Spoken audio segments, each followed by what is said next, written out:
dorm. Hi guys, so I am doing my like a birthday. I'm practicing my birthday makeup.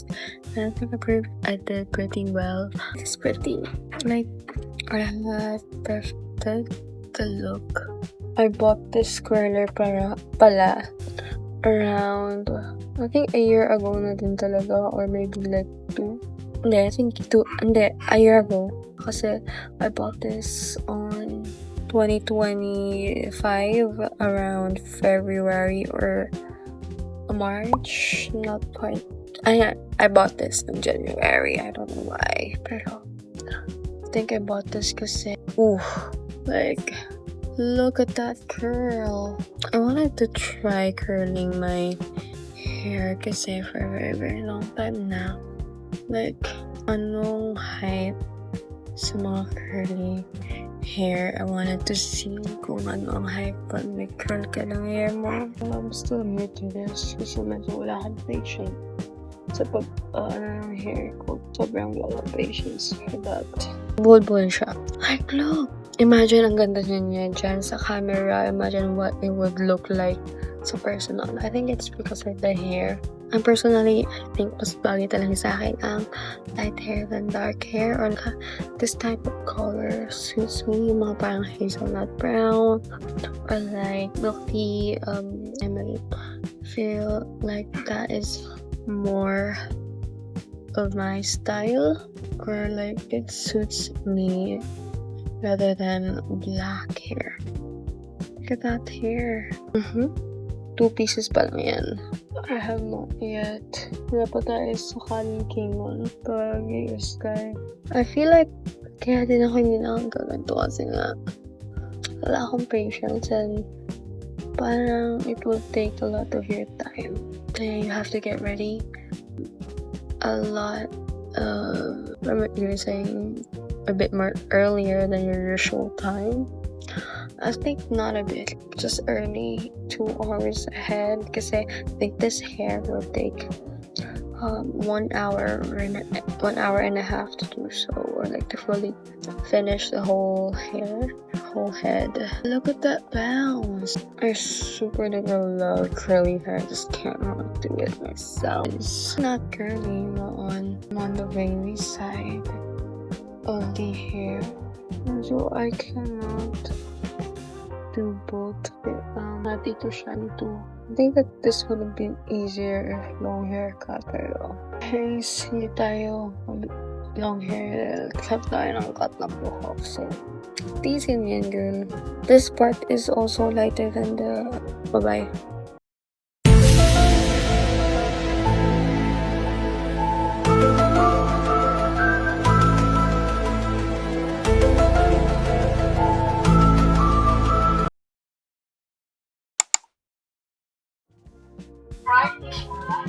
Hi guys, so we're at Cafe 23. Hindi kami kasi wala kami pera. Nahalo mo na yun, cafe. I got ice spanner, matcha latte. Tapos ang kanya, yun, Milky Way. Kita ba? Sa akin, ice spanner. And we got Oreo, I don't know. And then, chocolate roll. Pero hindi siya roll. Nagsisisihan namin yung serving namin. Sunod, alam natin. So, dito, ulit ako dito. Yun yung magiging future mo. Asawa mo na. Yun na yung future mo. Ha? Sinave ko lahat ng calories ko for this. Ang tapang? Yeah. Sobrang tapang. Nahalo mo. Milky Way siya ako kayo. Stop niya. Also guys, my makeup eats. Just like kahapon. Because my makeup eats. Hi guys, so we're going to try this cookies and cream na donut. Malaki siya, as in parang palm, isang palm ko na siya. Pati yung chocolate roll, malaki din siya. So para ako ditong food connoisseur. Can I borrow? Ooh, sinilip. Kailangan natin ng knife. Kung pinaint mo siya, mag-melt yan. Ayoko. Bakit? Okay. Ano to? It's good guys. Although, I recommend na dapat hindi kayo kumain before pumunta dito. So, ang laki ng mga serving. Siguro lalagpas ng 1K or like 1K na to sakto. Calories na to. Kasi kanina ganito pa siya. Pataas. May one missing nail. Paano kapag pa nails guys? Around June or July. Gaalabang habi. Uy, lula pa sa kalahati to. Tapos siya sa kalahati, hindi ko na siya makupos. Masarap naman siya. Mabilis na kumusog kasi kumain ako ng kanin. Kaya pala hindi na ako kumain ng kanin. Ko alam ko daan. Tapos nag-nachos naman, tanga. Sana kumain na kami ng matino dito. Pareho lang naman. Ito na lang kami kumain, di ba? Tigat pa kami ng 200 or like 300 sa McDo. Girl, worst decision ever. At naman decision niya, lagi naka-base emotion niya. Kung ano, naiinitis na siya ngayon, bibili siya ng scenario lang to.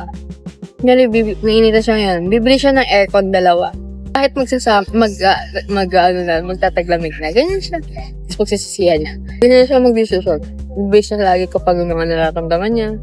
Kagaya ng bibili siya ng sando. Kahit pangat naman yung quality, bibili siya ng sando. Dahil lang nararamdaman niyang mainit. Ganyan siya. Ngayon, may-base siya dahil sa gutom niya kanina. Tobo, di ba? Di ba ito yung take home? No? Dapat ko nila pag nag-ano siya, papa-order. Nag-messages sila. Nachos po. Hindi po kayo ng dalawang tao yan. Siyempre, makawalan sila ng pera. Hindi lagi yung customer. Wala akong sakit. Bing.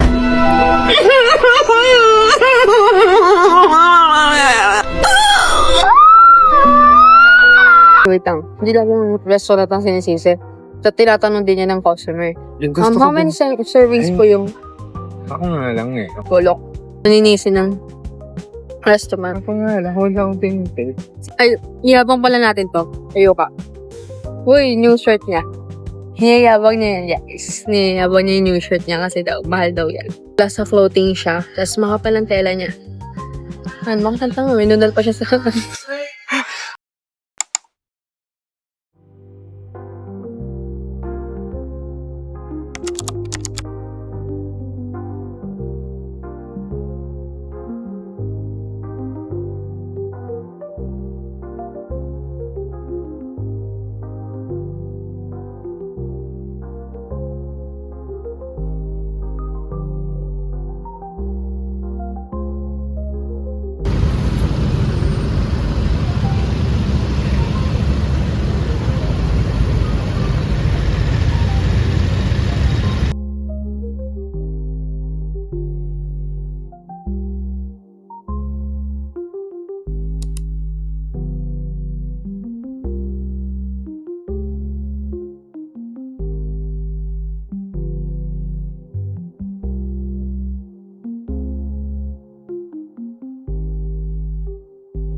So we arrived at the cafe at Pancho Cafe and we ordered caramel macchiato tsaka hazelnut.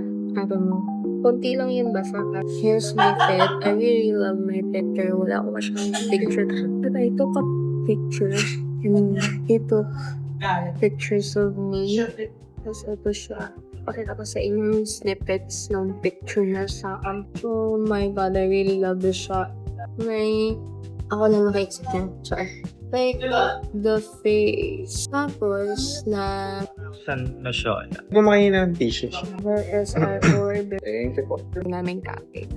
And sa cafe, kaya confident ako magsalita. Akin to, sa'yo. Nagka-cafe hopping kami sa around Makati to BGC. Nagka-cafe hopping kami. Hindi na kami nagka-cafe hopping sa Tagaytay, sa Cavite. Ito na yung trip ko. Makati, or kaya BGC, LA, Mandaluyong, basta around Metro Manila or Manila. Pero na mas mura ang cafe dito. Pero kasi yung mga naka 24/7 na cafe, hindi mura sila. Anong lasa?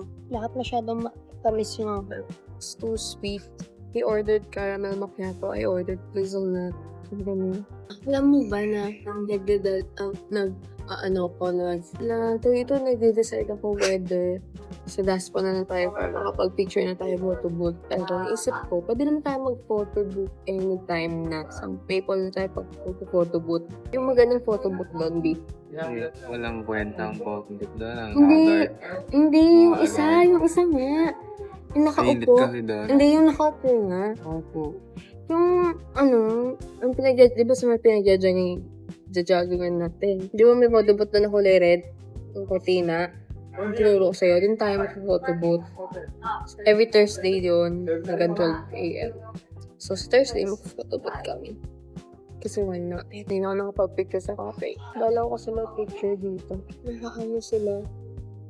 Ang ngiti ito sa Makati. Sa Tilex, hanap ako. Sa C5 na lang tayo next para snacks na sa C5. Noodles. Huh? Noodles. Dito si Din. Nakaganyan ka naman? Mainit pa. Hindi naman mainit yung makanya, mainit eh. Alam mo, pang ilang meal ko pa lang ito. Baliw ko pa eh. Oo lang. Hindi, wala kasi akong kumain naman ako kanina na sinama ko sa pagboboil yung kamote. Kaya meron akong hard-boiled egg, isa lang, tapos kamote konti, tapos nung na-feel ko na hindi siya enough. Skyflakes ako, pero hindi ko naubos yung Skyflakes. Konti lang sa Skyflakes. Yun. Nagatas ako, tapos nagkape. Baliw lang lang ako. May balay. Matamis na ako.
Hi guys, we're at my favorite spot.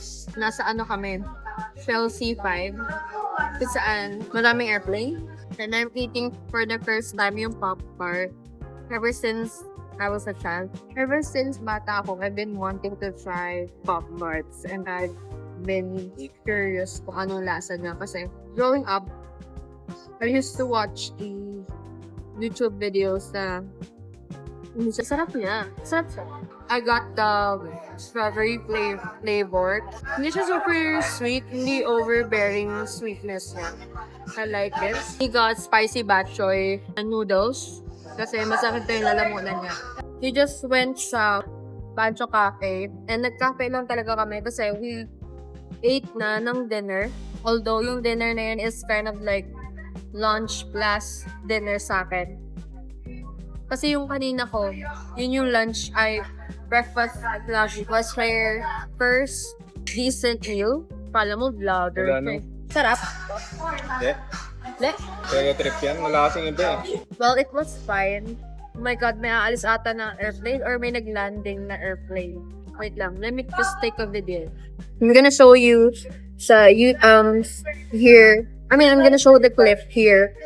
Kung ano yung vintage. So, turns out, naglanding siya. Hindi siya pa-depart. Nagland pala siya. Manifesting either Japan. Hindi. Masyadong, ang Japan. Masyado siyang expensive.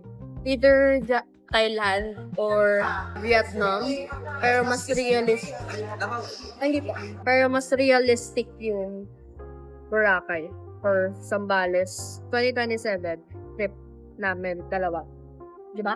Huh? And sabi ko, manifesting Taiwan trip sa 2027 or like Vietnam or Thailand, sabi ko. Pero mas realistic ang Baguio, Zambales, or like Boracay. Basta magkaroon lang kami ng trip 2027. Okay na ako doon. Yun lang guys. Bye!